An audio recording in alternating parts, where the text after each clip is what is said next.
to impose foreign will. For him, it is proof that external powers are trying once again to bend Venezuela into submission. Maduro's voice grew sharper as he warned Donald Trump personally to beware of advisors like Marco Rubio, whom he accused of plotting to entangle the former president in a cycle of violence. He insisted this path would leave Trump's legacy scarred by bloodshed for generations. It was a rare rhetorical move. A Latin American head of state appealing directly to a US president's sense of history, warning him not to let hawkish politicians define his role in the hemisphere. But the warning did not stop there. Maduro declared that if Venezuela were attacked, the country would immediately enter a period of armed struggle. He vowed that his government would constitutionally declare the Republic in arms, mobilizing the nation from north to south, east to west, to defend its sovereignty, its people and its history. In his words, Venezuela would become an armed republic ready to fight in every corner of its territory to guarantee peace, independence and survival, no matter the cost. Such rhetoric is not unfamiliar to Venezuela. Shalom. Even all praises, honor, and glory to Yahweh, Ba'ashem, Yahweh Shai, Ba'ashem, Rachak, Wadesh, double honors to the apostles, to the elders of Great Millstone, Shalom to the hopeful elect. Things are really getting spicy, man. You know, things are really getting hot out here. You know, as the scriptures say, you know, to walk circumspect, not as fools, but as wise. You see everything that's going on in this world, man. You know, the Lord is doing his work. The Lord is doing his work, man. As the scriptures speak about wars and rumors of wars. So we know we're at the very end, man. We're close.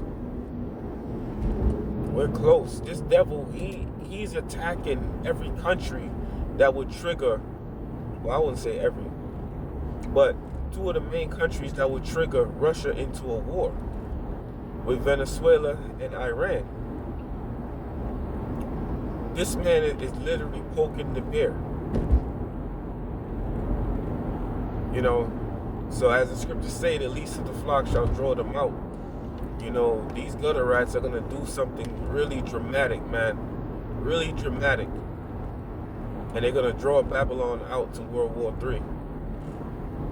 Everything is getting ready, man. Digital system that they're trying to bring in, you know, the MOTB system, and all these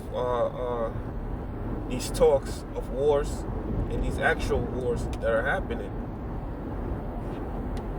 So these are the times that, you know, the scripture spoke about. You know, these are the end times. You know, what's the scripture in 2nd Ezra, the 9th chapter? Measure thou the time diligently in itself. And this is part of measuring, man. You know, using these current events and filtering them through the scriptures. And that tells you what time that we're in. So if you're not breaking down to your camp what the MOTB is, to your listeners what the MOTB really is, you know, then you're pulling your people back from salvation. Because the people have to be warned. Ezekiel the 3rd chapter. You have to warn the people what's coming. And if you're warning them, and you know, even in you speak about the trumpet give an uncertain sound.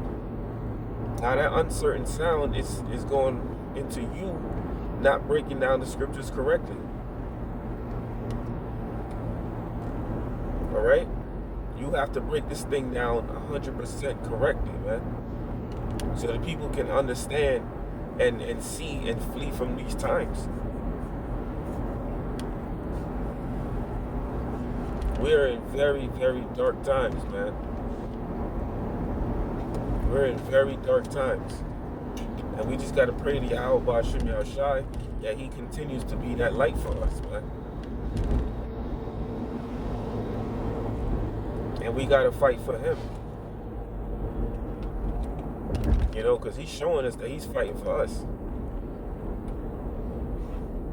So I'll play a little bit more of this before I reach my destination. See what time we're in, man. Venezuelan politics, yet the scale of the claim that followed was striking. Maduro revealed what he described as a consolidated figure: over 8.2 million Venezuelans, militiamen and reservists, who have stepped forward, declaring themselves ready to defend the nation. Men and women, young and old, he said, had pledged loyalty, forming a force that could be mobilized at any time. If accurate, this figure represents nearly a third of Venezuela. Scriptures speak about beating your plowshares into swords and your pruning hooks into spears. You know, this is the time for war, man. This is a great sign that war is coming. You know, that war is coming. And the Lord's going to take care of his elect.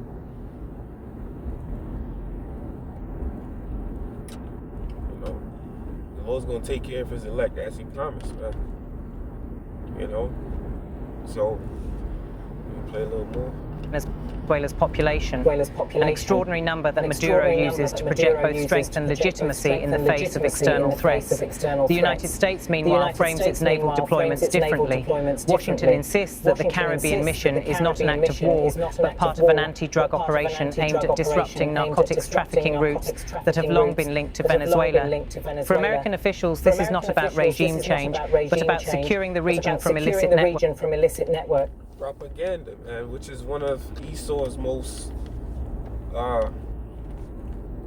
used, one of his most successful war machines, man. Propaganda. You know, tell lies on other nations to justify you going in there. Saddam Hussein has weapons of mass destruction. You know, what is it, over 20 years later, we still haven't found those weapons. You know, he uses his media, which is nothing but witchcraft, you know, to bewitch you people into agreeing with him. Just like he has the Fox network, that all they do is push war.